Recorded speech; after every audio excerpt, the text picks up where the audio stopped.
जामिया कराची में एडमिशन का सिलसिला शुरू हो चुका है। साल 2023 और 24 के लिए एडमिशन्स के लिए पोर्टल्स खोल दिए गए हैं। लोग अप्लाई कर रहे हैं। अभी जो टेस्ट बेस्ड डिपार्टमेंट्स हैं उनके टेस्ट होंगे पहले, और उसके बाद आगे दूसरे डिपार्टमेंट में एडमिशन्स आएंगे।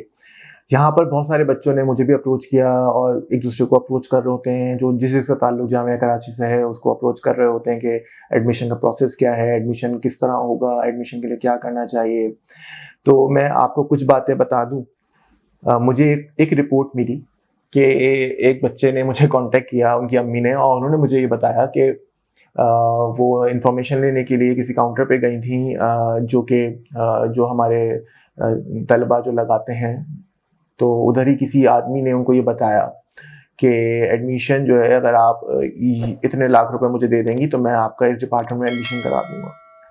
तो जब उन्होंने मुझसे इस बारे में मशवरा किया तो मैंने उनको मना किया और मैंने उनको ये समझाया कि एडमिशन जो हैं वो कंप्यूटराइज्ड होते हैं।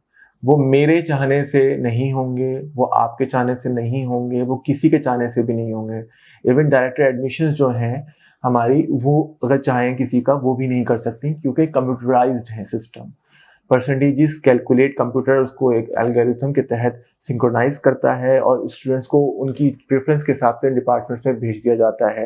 फॉर एग्जांपल, अगर एक बच्चा जिसकी परसेंटेज कम है और उसका एक ऊपर वाले डिपार्टमेंट में हो जाता है, तो कोई दूसरा बच्चा क्लेम कर सकता है कि इसका एडमिशन इस डिपार्टमेंट में कैसे हो गया। मतलब you do have this authority. It means कि प्रॉपर चेक एंड बैलेंस है।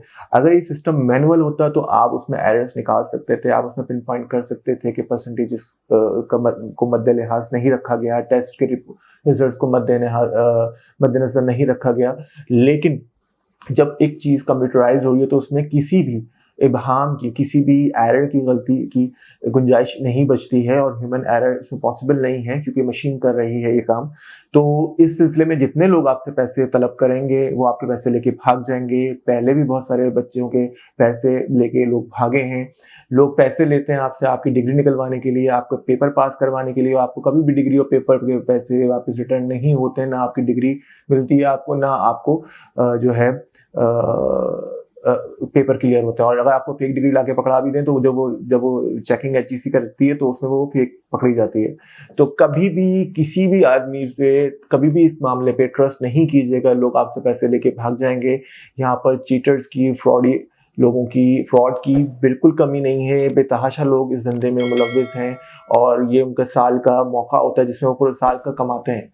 तो कोई भी आदमी, चाहे वो कराची यूनिवर्सिटी के अंदर का कोई एम्प्लॉय हो, कराची यूनिवर्सिटी का कोई बहुत इन्फ्लुएंशियल बंदा हो, कराची यूनिवर्सिटी का कोई स्टूडेंट हो, कोई भी हो, आप किसी को भी चाराने भी नहीं दें। और अगर आपको ऐसा लगता है कि कोई बंदा इस तरह से आपसे पैसों के मुतालबात कर रहा है या आपको पैसे के बारे में आगाही दे रहा है कि इस तरह से एडमिशन हो जाता है, तो आप चाहें तो आप इसको कंसर्न अथॉरिटीज को रिपोर्ट भी कर सकते हैं, ताकि एक निज़ाम जो कि मुनसिफाना चल रहा है वो चलता रहे और जो लोग इस तरह की करप्शन में इन्वॉल्व हो हैं वो एक्सपोज हो सकें। कंप्यूटराइज सिस्टम में कोई छेड़छाड़ नहीं हो सकती है।